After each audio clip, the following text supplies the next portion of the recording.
UP में अब revised voter list. नई लिस्ट से होंगे पंचायत चुनाव। 1 जनवरी 2022 की स्थिति के आधार पर चुनाव। नए साल में नया समीकरण। नए साल में पंचायत चुनाव का समीकरण भी नया होने जा रहा है। आरक्षण पर आगे क्या होगा वो भले साफ नहीं है, लेकिन ये जरूर साफ हो गया है कि अब रिवाइज्ड वोटर लिस्ट के आधार पर चुनाव होंगे। पंचायत चुनाव नए सिरे से कराने के लिए वोटर लिस्ट भी अपडेट की जाएगी। इसको लेकर आयुक्त बसंत प्रताप सिंह ने कलेक्टरों को निर्देश दिए हैं। 1 जनवरी 2022 से पहले 18 साल के हो चुके युवा वोटर लिस्ट में नाम जुड़वा सकेंगे। 4 जनवरी को वोटर लिस्ट का प्रकाशन किया जाएगा। 4 से 9 जनवरी तक दावे आपत्ति लिए जाएंगे। 16 जनवरी को ग्राम पंचायतों में फाइनल वोटर लिस्ट लगाई जाएगी। चुनाव आयोग का नया फैसला, जिसमें 2022 के आधार पर मतदाता सूची बनाकर चुनाव करवाने की उन्होंने घोषणा की है, वो ठीक वैसी ही घोषणा है जैसी कि कांग्रेस पार्टी उनसे निवेदन कर रही थी और अपेक्षा कर रही थी, जो कानूनन ऐसा होना ही चाहिए था। आज ये सरकार इतना बड़ा गड्ढा खोदने के बाद कानून का पालन करवाने के लिए तत्पर हुई है। निर्वाचन आयोग के निर्णय का हम स्वागत करते हैं और नई प्रक्रिया के तहत निर्वाचन होना चाहिए, ये भारतीय जनता पार्टी भी चाहती है और कांग्रेसीकरण किसी भी सूरत में होने नहीं देंगे। और जो 27% ओबीसी आरक्षण का जो हम लोगों ने मांग रखा था, उसके तहत निर्वाचन हो, ये हम भी चाहते हैं और प्रदेश की जनता के हित में ये निर्वाचन होना चाहिए और नए निर्णय का हम स्वागत करते हैं। वैसे पंचायत चुनाव में एक अपडेट ये भी है कि चुनाव निरस्त होने के बाद कैंडिडेट्स की जमानत राशि वापस की जा रही है। इसके लिए कैंडिडेट्स को कलेक्टर, एसडीएम या तहसील ऑफिस में आवेदन करना होगा। राजधानी भोपाल में 30 दिसंबर से इसकी शुरुआत हो गई है और अब तो नए साल में वोटर लिस्ट भी नई हो जाएगी। मतलब 2022 में पंचायत का समीकरण बदल जाएगा। नमस्कार, मैं हूं मनोज सैनी और हमारा आज का मुद्दा है पंचायत का न्यू ईयर समीकरण। नए साल में पंचायत चुनाव के समीकरण भी नए होने वाले हैं। नई वोटर लिस्ट होगी। पंचायत में ओबीसी आरक्षण को लेकर नई रणनीति भी सामने आएगी। वैसे अभी मसला सुप्रीम कोर्ट में है। खैर, आज हम इसी मुद्दे पर बात करेंगे कि न्यू ईयर समीकरण पर क्या होगा। क्या ये समीकरण बदलेंगे? क्योंकि बात ओबीसी को 27% आरक्षण की भी हो रही। लेकिन राज्य निर्वाचन आयोग है, जब भी चुनाव कराएगा, जैसा कहा जा रहा है, तो 2022 की वोटर लिस्ट के आधार पर चुनाव होंगे। और यही मांग चल भी रही थी कि नई वोटर लिस्ट बने, नई सूची के आधार पर चुनाव किए जाए। तो क्या ऐसा होगा और कितना इंतजार करना पड़ेगा, यही हमारा आज का मुद्दा है। मेरे साथ 3 मेहमान जुड़े हैं। दुर्गेश केसवानी है, प्रवक्ता भारतीय जनता पार्टी के। दुर्गेश जी, बहुत स्वागत है आपका। अजय सिंह यादव जी है, प्रवक्ता कांग्रेस के। अजय जी, आपका भी स्वागत है। और दिनेश गुप्ता सर रहेंगे, वरिष्ठ पत्रकार। सर, आपका भी बहुत स्वागत है। दुर्गेश जी, बात आप खुद भी कह रहे हैं, आपकी तरफ से कहा गया है कि रिव्यू पिटीशन जो लगी है 3 तारीख को, उसमें सुनवाई होगी। 27% आरक्षण की बात कही जा रही है, लेकिन पहले जो चुनाव हो रहे थे वो 2021 की सूची के आधार पर हो रहे थे। जाहिर सी बात है अब चुनाव 2022 में होंगे। नया साल सामने दिखाई दे रहा है, लेकिन न्यू ईयर के जो न्यू समीकरण दिखाई दे रहे हैं वो किस तरह के होंगे? देखिए मनोज जी, भारतीय जनता पार्टी जब पहले चुनाव आयोग ने आके जब चुनाव की घोषणा की थी, तो हमने उसको सहर्ष स्वीकार किया था और उसको हमने बधाई भी दी थी प्रदेश की जनता को। लोकतंत्र का सबसे छोटा चुनाव होता है, छोटा कार्यकर्ता यह चुनाव लड़ता है और उसके लिए हमने निश्चित रूप से उसका स्वागत किया।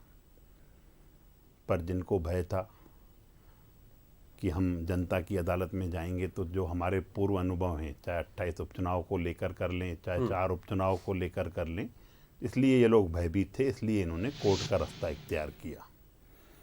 पहले सेशन कोर्ट गए, फिर हाई कोर्ट गए, फिर सुप्रीम कोर्ट गए, फिर हाई कोर्ट गए। फिर जब ये निरस्त कराया उन्होंने, तब वो उस चीज़ को आगे प्रदेश की जनता के साथ इन्होंने वो कुठाराघात किया। उनकी प्रदेश की जनता की पीठ में इन्होंने छुरा घोंपने का काम किया।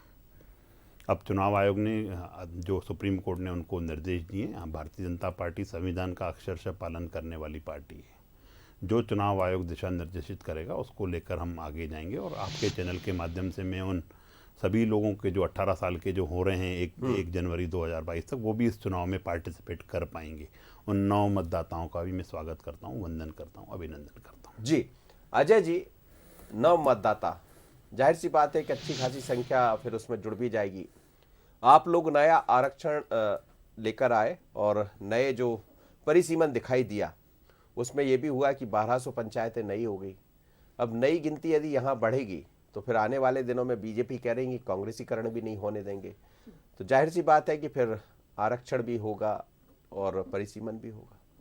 देखिए मनोज जी, कांग्रेस पार्टी चाहती थी कि मध्य प्रदेश में पंचायत चुनाव संविधान और नियम कायदों के अनुसार हो, और भारतीय जनता पार्टी ने इस तरह की त्रुटिपूर्ण प्रक्रिया अपनाई, जिस प्रक्रिया को न्यायालय ने कहीं ना कहीं चुनौती भी मिली और न्यायालय ने सरकार से सवाल जवाब किए। अगर प्रक्रिया त्रुटिपूर्ण नहीं होती तो न्यायालय तमाम तरह के आवेदनों को खारिज कर देती। जैसे हमने 2019 में परिसीमन करवाया, आरक्षण करवाया, हमारे परिसीमन आरक्षण के खिलाफ कहीं कोई आवेदन नहीं लगा, ना किसी न्यायालय ने किसी तरह का नोटिस भेजा। आपने त्रुटिपूर्ण प्रक्रिया की थी। मध्य प्रदेश में हालात ऐसे अफरा तफरी के रहे कि समझ में नहीं आया कि सरकार चला रहे हैं कि सर्कस चला रहे हैं, कुछ भी हो रहा है। आप मुझे बताइए, सुप्रीम कोर्ट 17 दिसंबर को कहता है पिछड़ा वर्ग आरक्षण समाप्त किया जाए, सरकार द्वारा पिछड़ा वर्ग के समर्थन में कोई बात नहीं रखी जाती, रिव्यू पिटीशन भी अगले 2-3 दिन तक कहीं नहीं लगाई जाती, 10 दिन सोच विचार करने के बाद सरकार अध्यादेश रद्द करती है। तो आप 10 दिन तक क्या कर रहे थे? सर्कस खेल रहे थे, कबड्डी खेल रहे थे। तो देखिए नई प्रक्रिया में देखिए कबड्डी तो वो खेल रहा है जो चुनाव में खड़ा हो गया था बेचारा, जिसने अपने फॉर्म भर दिए और ये उम्मीद कर रहा था। भारतीय जनता पार्टी सरकार जनता के भी आक्रोश का शिकार हो रही है, साथ ही उन उम्मीदवारों का भी आक्रोश जिनने इस चुनाव में भाग लिया, लाखों रुपए बर्बाद हो गए। जनता जहां 7 साल से स्थानीय चुनाव नहीं हो पा रहे हैं, ग्राम पंचायत सबसे छोटा नहीं सबसे बड़ा चुनाव होता है जिसमें सबसे ज्यादा जनप्रतिनिधि चुने जाते हैं। भारतीय जनता पार्टी को ये समझना पड़ेगा। आप बताइए, ग्राम पंचायतों में 7 साल पहले की व्यवस्था चल रही है, वही पंच वही सरपंच, तो जिम्मेदार तो सरकार है जिसको ये जिम्मेदारी निभानी थी। आप नहीं निभा पा रहे हैं, जिम्मेदारी से भाग रहे हैं। और जो व्यवस्था चल रही है वो भी हमारी बनाई हुई व्यवस्था है 1994 की, चाहे पिछड़े वर्ग का आरक्षण हो, चाहे महिला, SC ST, पंचायती राज, पूरा अधिनियम कांग्रेस लेके आई है। जी जी बिल्कुल। और अब अधिनियम पर चर्चा भी चल रही है। खैर दिनेश सर, ये जो समीकरण बदलेंगे, निश्चित रूप से एक नई सूची बनेगी तो नए मतदाताओं को मौका मिलेगा और यूथ की संख्या इसमें बढ़ेगी, 18+ जो यूथ होंगे, क्योंकि 1 जनवरी 2022 तक एक अच्छी खासी संख्या दिखाई देगी मध्य प्रदेश के भीतर। तो क्या राजनीतिक समीकरण भी इससे बदल जाएंगे? देखिए मनोज जी, जो वोटर लिस्ट है वो एक नियमित प्रक्रिया है कि 1 जनवरी को वो बनती है। और यही मुद्दा था कि जब 4 दिसंबर को आप चुनाव घोषित कर रहे हैं, यदि दिसंबर में घोषित नहीं करते तो फिर वो फरवरी मार्च तक स्वाभाविक तौर पर आपका चुनाव की प्रक्रिया आगे बढ़ती, क्योंकि आपको नियमानुसार 1 जनवरी को वो कराना है। क्योंकि अब वोटर लिस्ट वो अपनी जो प्रक्रिया है, क्योंकि अब चुनाव नहीं हो रहे तो अपनी जो प्रक्रिया है चुनाव आयोग वो प्रक्रिया कर रहा है। महत्वपूर्ण ये है कि क्या जो है चुनाव होंगे कब। अब ये तो कोई डिसाइड है ही नहीं है ना कि चुनाव कब होंगे। 3 तारीख को यदि लगा भी हुई है तो चुनाव आयोग तो चुनाव स्थगित कर चुका है, पूरा निरस्त ही कर चुका है, स्थगित की तो बात ही नहीं है, वो चुनाव निरस्त कर चुका है।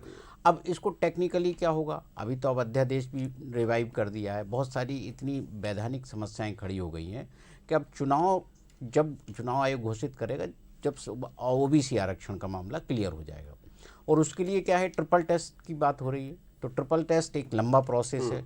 तो आप सबसे महत्वपूर्ण चीज़ ये क्या 1 जनवरी 22 की लिस्ट पर चुनाव हो पाएगा क्या, या और आगे बढ़ जाएगा? क्योंकि जिस तरह का मसला है OBC के रिजर्वेशन का, वो इतनी आसानी से निपट जाएगा। हमने देखा कि प्रमोशन में आरक्षण वाला जो मुद्दा था वो इतने साल 5 साल होने को लगभग आ रहे हैं, वो अभी तक नहीं सुलझा हुआ है, वो भी सुप्रीम कोर्ट में अभी लंबित पड़ा हुआ है। तो कई जब देशव्यापी मामले इकट्ठे हो जाते हैं, क्योंकि महाराष्ट्र में भी चुनाव स्थगित, वहाँ भी निरस्त कर दिया गया चुनाव जो है। तो जब सारे राज्यों का, केंद्र की एंट्री ही इसीलिए हुई है कि वो सारे राज्यों में इस विषय पर केंद्र अपना पक्ष रख रही है। और जब 4 महीने के समय की बात हो रही है तो 4 महीना तो मतलब सामान्य सी बात है, फिर आगे कितना और समय लगता है। तो इसलिए ये जो प्रक्रिया है वोटर लिस्ट से, मुझे लगता है कि जब तक चुनाव डिसाइड नहीं हो जाते, इस वोटर लिस्ट की बात तो तब महत्वपूर्ण होगी जब चुनाव पहले तय हो जाए। बिल्कुल सही कह रहे हैं आप। और वोटर लिस्ट जब नई बनेगी तो फिर बहुत सारी चीजें दुर्गेश जी बदलेंगी, समीकरण बदलेंगे, नए युवा जुड़ जाएंगे, जिनको लेकर आप नए तरीके से आप भी बात करेगी, कांग्रेस भी बात करेगी। ये बात अलग है कि दलीय आधार पर पंचायत के चुनाव नहीं होते हैं, पर क्या कितना इंतजार, क्योंकि भूपेंद्र जी ये कह रहे हैं कि 4 महीने का समय हमने मांगा बाकी प्रक्रिया के लिए, तो क्या 4 महीने में ये प्रक्रिया संभव हो पाई? देखिए मनोज जी, ये जो प्रक्रिया की जो बात कर रहे हैं आप, निश्चित रूप से वो प्रक्रिया चुनाव आयोग जो जो सुप्रीम कोर्ट ने दिशा निर्देश चुनाव आयोग को दी और चुनाव आयोग जो ये कराएगी उस निश्चित रूप से उनको देके जाएंगे।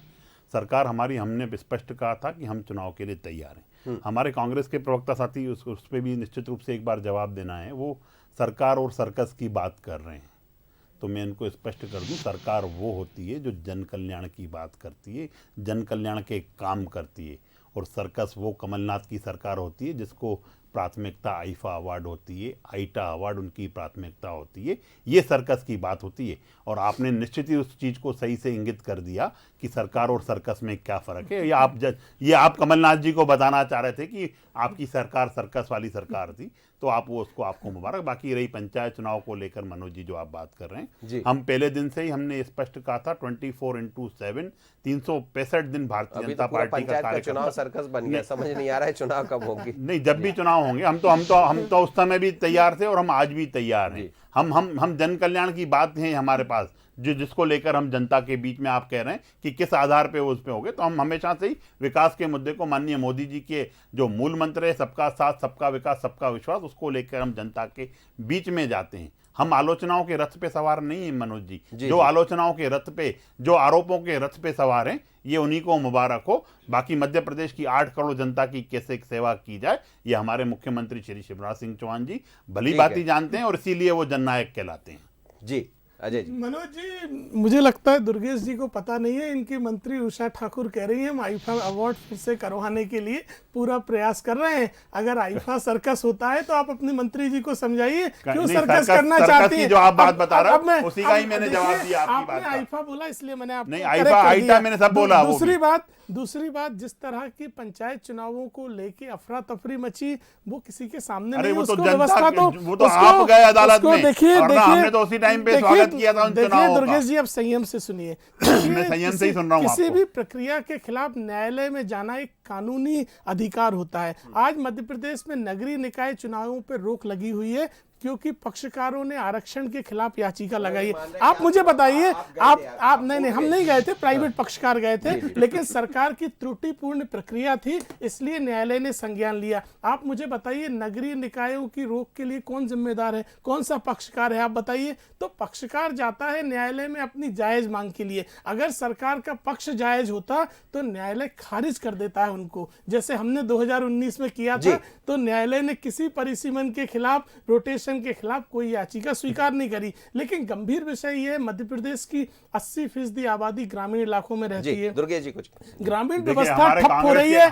मैं एक सेकंड खत्म कर रहा हूं बस। ग्रामीण व्यवस्थाओं में मनरेगा, छोटी छोटी योजनाएं, प्रधानमंत्री आवास, नल जल योजनाएं, सभी तरह की व्यवस्थाएं ठप हैं। इसलिए सरकार को जल्द से जल्द चुनाव करवाना चाहिए ताकि ग्रामीण जनता का भला हो सके। इस तरह की राजनीति सर्कस बंद करिए। बाकी आप ये भी कह रहे थे कि अभी चुनाव रोक देना चाहिए। जी हाँ, देखिए, जो मेरे मित्र कानूनी अधिकारों की बात कर रहे हैं कि जनता का कानूनी अधिकार है, पर प्रदेश की जनता और देश की जनता इसको भली भांति जानती है। न्यायालय तो कि जब भगवान श्री राम पर प्रश्न चिन्ह लगाया जाता है, तो न्यायालय बंद कर दीजिए। फिर जो वकील होते हैं, जो कानूनी अधिकार की बात करते हैं, वो कांग्रेस के होते हैं। जब मध्य प्रदेश में चुनाव निरस्त कराने की मनोज जी बात आती है, जो वकील और जो इनके पक्षकार होते हैं वो कोइंसिडेंटली कांग्रेसी होते हैं। मनमोहन नागर, रोडमल नागर के रिश्तेदार पक्षकार थे। मैं आपने नाम लेने को मजबूर कर दिया। सही जाफर की याचिका पे कोई जजमेंट नहीं आया। तनखा जी प्राइवेट वकील है, भाजपा के भी तमाम नेताओं के केस लड़ते रहे। मेरे को बोलने दो, मैंने आपको बोलने दिया। देखिए, आप सही बात सुनने की दुर्गेश जी, कांग्रेस पार्टी पक्षकार थी, कांग्रेस पार्टी पक्षकार थी, कांग्रेस पार्टी पक्षकार थी क्या? पंचायत चुनाव में टुकड़े नहीं चलेंगे ना। कांग्रेस पार्टी में पक्षकार नहीं थी, प्राइवेट पक्षकार न्यायालय में गए थे। प्राइवेट राम मंदिर का पक्षकार न्यायालय जब में राम गए मंदिर थे। की लौटता बात हूं, होती है, राम लौटता हूं। मंदिर के मुहूर्त की बात लौट- होती है, लौटता हूं। और वो भी कानूनी लौट अधिकार आइए वाले पंचायत पे, लोग लौट जो आइए समय दुर्गेश जी, समय पंचायत पे पे बात लौट करते आइए। वो भी दिख यार, रहे हैं। नहीं चलेगा ना। पंचायत पे अरे नहीं लौट तो आइए, मैं कभी पंचायत पे नहीं- लौट नहीं, आइए, आपकी कथनी और करनी बता रहा हूँ पंचायत जनता पे को। लौट ये आइए पंचायत दुर्गेश चुनाव है जी। सर। मैं आपकी कथनी और जी, करनी बता रहा हूँ, लौट अंतर आइए बता रहा हूँ। पंचायत पे लौट आइए पंचायत दुर्गेश जी जी। जी मैं लौट दिनेश जी, ये दोनों जो बातें कही जा रही, लेकिन एक प्रक्रिया लंबी होगी। जैसा भूपेंद्र जी कह रहे हैं कि 4 महीना का वक्त हम मांगेंगे जब सुप्रीम कोर्ट में जो याचिका लगी जिस पर 3 तारीख को सुनवाई होगी। आप भी ये कह रहे हैं कि एक लंबी प्रक्रिया से गुजरना पड़ेगा, फिर बीच में 27% आरक्षण का अलग मुद्दा आ जाएगा क्योंकि अन्य राज्य भी उस पर चर्चा करने लगेंगे, एक अलग दिशा उस पर दिखाई देगी। क्या आपको लग रहा है ये प्रक्रिया चलती रहेगी, चुनाव की वोटर लिस्ट बन जाएगी, लेकिन इंतजार बहुत लंबा रहेगा? ठीक है, पक्ष विपक्ष अपनी बात करता रहे, क्योंकि चुनाव वैसे भी वोट उसके आधार पर तो होंगे ही नहीं, निशान के आधार पर तो होते नहीं है, पर ये जो राजनीति सियासत है एक लंबा समय तक चलने का मौका मिल जाएगा दोनों दलों को कि पक्ष विपक्ष अपनी बात करते रहे और जनता जो चुनाव लड़ना चाह रही थी वो इंतजार करते रहे। देखिए मनोज जी, राजनीति पूरी अब बदल रही है, क्योंकि जिस तरह से आप महाराष्ट्र का इशू है, मध्य प्रदेश का है, कर्नाटक पहले ही जो है अपना एक जातीय जनगणना उसने अलग कराई थी, बिहार ने अनाउंस किया हुआ है ना कि वो जातीय जनगणना अलग कराएगा, बहुत सारे मुद्दे हैं। अब ओबीसी का विषय वो सुप्रीम कोर्ट जब डिसाइड करेगा तो वो एक जो है सभी के लिए एक होगा, और हर राज्य के लिए रिजर्वेशन का पैटर्न अलग है, वहाँ की पॉपुलेशन अलग है। यहाँ 27% है तो महाराष्ट्र ने भी 27% कर दिया, वैसा तो है नहीं ना। वो सुप्रीम कोर्ट ने डायस से भी कहा कि हर जगह एक जैसा पैटर्न चल नहीं सकता ना हर राज्य में, तो वो बहुत सारी चीज़ें आना। मध्य प्रदेश को 4 महीने चाहिए, महाराष्ट्र को कितना समय चाहिए, आप जो राजस्थान भी फिर इस पर समय मांगेगा, छत्तीसगढ़ का भी विषय आएगा, क्योंकि नोटिस जब जाएगा सभी राज्य सरकारों को जाएगा कि उनके यहाँ जो है जब रिजर्वेशन पर खतरा पैदा होगा तो जैसे महाराष्ट्र से मध्य प्रदेश पर आया तो वो अन्य राज्यों पर भी फोकस होगा। तो इतनी आसानी से ये विषय सॉल्व हो जाएगा, क्योंकि जो मंडल कमीशन की रिकमेंडेशन है, जो पंचायती राज कानून है 73वां 74वां संशोधन है, वो ओबीसी रिजर्वेशन के बारे में क्या कहता है, फिर आप जो जिस तरह से राज्यों को 50% की लिमिटेशन है उस पर भी आएगा। इतना व्यापक विषय है ये, मुझे नहीं लगता कि ये इतनी आसानी से जो है इतनी जल्दी। की जो केंद्र ने जो पुनर्विचार याचिका, 3 तरह की पुनर्विचार याचिका, एक राज्य सरकार की, एक केंद्र की है, और एक ओबीसी महासंघ ने भी अपनी पुनर्विचार याचिका लगाई है कि इस पर चर्चा होना चाहिए, 27% आरक्षण मिलना चाहिए, लेकिन केंद्र को बीच में आना पड़ा। नहीं, निश्चित तौर पे, क्योंकि ये जो जिम्मेदारी है वो एक सवाल उसमें जो 243 संविधान के अनुच्छेद 243C की जो बात तनखा जी कर रहे हैं उस पर तो जवाब केंद्र सरकार को ही देना है ना कि उसका जो है पालन हो रहा है कि नहीं, उसके अनुसार है कि नहीं। एक पक्षकार तो वो अब पहले नहीं थे, लेकिन अब तो वो खुद ही केंद्र ने इसमें आ गया है, तो वो इन सारी चीज़ों को क्लियर करने का दायित्व तो उन्हीं का ही है। तो जब केंद्र सरकार है तो फिर राज्य सरकारें भी उसमें इन्वॉल्व होंगी, बहुत सारी, उनका अपना जो है अलग अलग वकील आएंगे। जो ओबीसी महासंघ है वो एक पार्ट है, वो तो एक पक्षकार हो गया, क्योंकि वो ओबीसी की पैरवी कौन करेगा। जैसे हमने देखा था ना कि प्रमोशन में, रिजर्वेशन में एक अजाक्स एक पक्षकार हो गया था, वो सरकार अजाक्स के हिसाब से फिर वो चूँकि सपोर्ट कर रही थी प्रमोशन में आरक्षण का, तो वकील वगैरह भी उपलब्ध कराए। लेकिन इसके बावजूद सुप्रीम कोर्ट ऐसा नहीं है कि आप इस आधार पर सब फैसला दे देगा, वो संवैधानिक स्थिति देखेगा, कानूनी प्रावधान देखेगा, राज्य में लिमिटेशन कितनी है किसी भी रिजर्वेशन की, आप 50% से ज़्यादा तो नहीं जा रहे, जो इंदिरा साहनी केस है। तो बहुत सारे जो मुद्दे जब उसमें शामिल होंगे और अलग अलग राज्यों की अलग अलग मांग आएगी, वो अपना तर्क आएगा, फिर supreme court double bench decide करती, संविधान पीठ डिसाइड करती, कितने दिन में डिसाइड होता है ये अभी जो है अनुमान लगाना बहुत मुश्किल है मनोज जी। बिल्कुल आप ठीक कह रहे हैं। दुर्गेश जी, केंद्र से भी आपकी बात हुई, केंद्र ने अपना पक्ष रखा, केंद्र अलग एक पुनर्विचार याचिका लेकर गया है, राज्य सरकार अलग है, वही मैं दिनेश सर से, लेकिन क्या भारतीय जनता पार्टी दोनों, यदि केंद्र और राज्य दोनों जगह आपकी सरकारें हैं, तो क्या इसमें कोई बात हो गई है कि दोनों अपनी अपनी बात रखेंगे और आगे चलकर जो ओबीसी का मुद्दा 27% वो फिर देश की तरफ भी बढ़ जाएगा? देखिए मनोज जी, माननीय मुख्यमंत्री जी ने सदन में स्पष्ट कर दिया कि हम संकल्पित हैं 27% आरक्षण को लेके। जो शिगुफा इन्होंने छोड़ा था वो लोकसभा चुनाव से पहले कमलनाथ जी ने, वो आरक्षण को लेके इन्होंने 27% आरक्षण की जो बात की थी, उन्होंने कहीं से लेकर न अपने महाधिवक्ता खड़े किए न क्या किया, वो सब पूरी प्रदेश की जनता भी जान गई और ये भी। उसके बाद जो माननीय मोदी जी ने एक कदम आगे बढ़ते हुए नीट जैसी परीक्षा में जो 27% आरक्षण देने का काम किया। हमारे माननीय मुख्यमंत्री जी ने जो संविधाओं के उस माध्यम में उसमें भी काम किया, और जिस पे कोर्ट का स्टे नहीं था उन सब पे हमने काम किया, और आगे भी हम संकल्पित हैं। जो ये सब चीज़ें जो TTT की बात दिनेश गुप्ता जी कर रहे थे, निश्चित रूप से उसका भी अक्षरशः पालन होकर जो सुप्रीम कोर्ट ने निर्देशित किया है राज्य निर्वाचन आयोग को, और जो राज्य निर्वाचन आयोग सरकार से चाहेगा उसमें हम नहीं। लेकिन बीजेपी ये कह रही है कि इसका कांग्रेसीकरण बर्दाश्त नहीं होगा, तो कांग्रेसीकरण क्या, उसमें कहाँ दिखाई दे रहा है कांग्रेस? देखिए, मुझे लगता है कि जो इन 15 महीने में, आप बिल्कुल सही आपने प्रश्न किया, मैं उसके लिए आपको साधुवाद धन्यवाद देता हूँ कि 15 महीने में जो मध्य प्रदेश का हाल हुआ, 15 साल पीछे प्रदेश को गर्त में धकेलने का काम हुआ। हर चीज़ को तोड़ मरोड़ कर इन्होंने जो काम किए, जो परिसीमन के जो इन्होंने बात की थी, जो आधार बनाए थे, मुझे लगता है कि इसीलिए वो स्वतः ही रिजेक्ट हो गए हैं। अब नए परिसीमन नए तरीके से होंगे। हम तो हर चुनाव नया परिसीमन होगा ना, हम तो हर जो अदालत मैंने आपको वही कहा, जो अदालत ने जो निर्देश दिए हैं उसको अक्षरशः पालन करेंगे, और उसको लेके हम जनता के बीच में जाएंगे। 19 का परिसीमन तो नहीं रहेगा।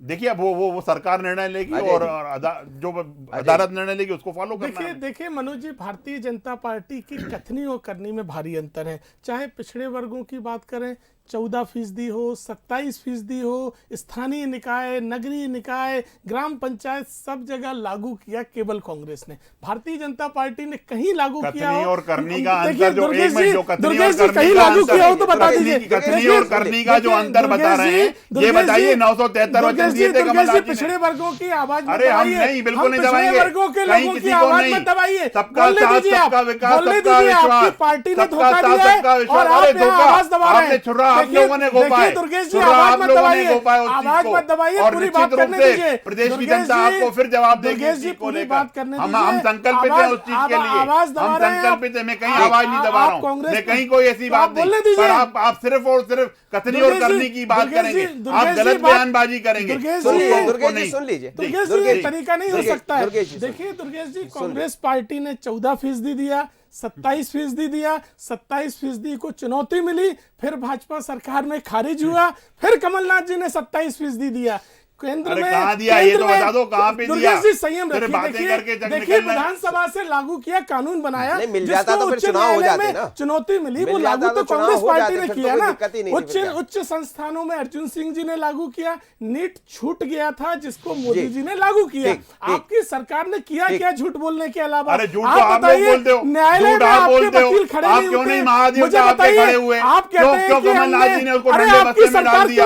कमलनाथ जी ने क्यों ठंडे बस्ते में डाल दिया? आप सिर्फ चुनाव को लेकर, आप सिर्फ चुनाव को लेकर सत्ता को कैसे भी प्राप्त किया जाए, सत्ता को कैसे प्राप्त किया जाए, ये कांग्रेस का आप लोग रोक रहे हैं। और आप दुर्गेश जी, अजय जी, मैं एक आखिरी बात कहना चाहता हूँ। मेरा जो मुद्दा मैं दिनेश सर से मेरे मनोज जी, बस एक बात है। देखिए, आप अगर पिछड़े वर्गों के हितैषी हैं, केंद्र में आपकी सरकार, राज्य में आपकी सरकार, जरूरत पड़े तो संविधान संशोधन संसद में ले आइए और सब कुछ दिलवा दीजिए। नहीं लाएंगे, केवल राजनीति करेंगे।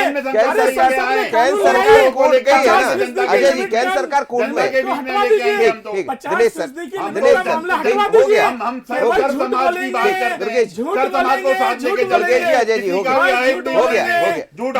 झूठ बोलेंगे, यहाँ पे करा क्या बताइए? हो गया, अरे हो गया। केवल बोल बच्चन के अलावा अजय जी, सबको समझ किया। 27 अरे आप जनता पर प्रश्न लगा रहे हैं अजय भैया। इन सब चीज से काम नहीं चलने वाला है, इन सब से कुछ नहीं होगा ना। वो इसलिए दिया कि हमने काम किए, काम करके आए, जनता के हितों पे हम खड़े उतरे। दिनेश सर, मैं एक प्रतिक्रिया, दिनेश सर, बात हो रही है, बीजेपी ने कहा कांग्रेसीकरण नहीं होने देंगे।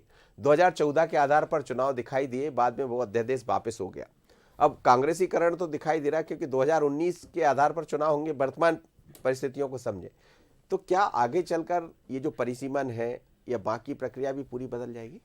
नहीं, देखिए मनोज जी, आज की तारीख में जो स्थिति है, जो चुनाव आयोग ने अपने स्पीकिंग ऑर्डर में लिखा, मनमोहन नागर केस का जिक्र किया कि अब तो पूरी भौगोलिक स्थिति बदल गई है, तो इसलिए वो चुनाव उन्होंने निरस्त कर दिया। तो अब नए चुनाव के बारे में, अभी जैसे जिला पंचायत के अध्यक्ष का आरक्षण होना था तो वो पूरा रुका ही हुआ था, उसी के कारण रुका हुआ था। और जब सरकार संकल्पित है कि हम बिना रिजर्वेशन के नहीं कराएंगे, तो क्या रोटेशन और रिजर्वेशन हो पाएगा? क्या विपक्ष और इन्होंने विधानसभा में संकल्प पारित किया दोनों ने मिलके। तो यदि चुनाव आयोग चाहे भी तो क्या ऐसी स्थिति में चुनाव हो सकते हैं क्या? क्योंकि कहीं ना कहीं ये जो मामला सुप्रीम कोर्ट है में जो लंबित है, तो सुप्रीम कोर्ट ने इलेक्शन कमीशन को ये कहा था कि आप ओबीसी की जो सीट्स है उनको रीनोटिफाई करके जनरल में कर दीजिए। वो तो हुआ नहीं, अब चुनाव निरस्त हो गया। तो इलेक्शन कमीशन को भी जवाब देना है सुप्रीम कोर्ट के सामने कि उसने इन किन परिस्थितियों में चुनाव निरस्त किए हैं और आगे सुप्रीम कोर्ट उस मामले को किस तरह से इंटरटेन करता है, क्योंकि 3 जनवरी को जब केस आएगा और किस तरह का सुप्रीम कोर्ट का रुख होगा, फिर आगे जो चुनाव की स्थिति इस पूरा जो अध्यादेश है 2019 वाला, इसको लेके सुप्रीम कोर्ट क्या सोचता है? इसको वही सोचता है जो उसने कमेंट किए थे कि ये जो है किसी के सारे पर चुनाव आयोग चल रहा है, या फिर कोई अलग हटके सोचता है? बिल्कुल आप ठीक तो फिर उसी के अनुसार जो है आगे मुझे लगता है फिर पता लगेगा कि होना क्या है इसमें। बिल्कुल सही कह रहे हैं आप। और अब निगाहें जो है वो सुप्रीम कोर्ट पर ही रहेगी। आप तीनों मेहमानों को बहुत धन्यवाद, आप मेरे साथ जुड़े। लेकिन मध्य प्रदेश में पंचायत चुनाव को लेकर ये तो साफ हो गया कि निरस्त कर दिए गए। निरस्त होने के बाद राज्य निर्वाचन आयोग अब नई मतदाता सूची तैयार करा रहा है और ये कहा गया है कि 16 जनवरी तक ये मतदाता सूची तैयार हो जाए, इन्हें चस्पा कर दिया जाए।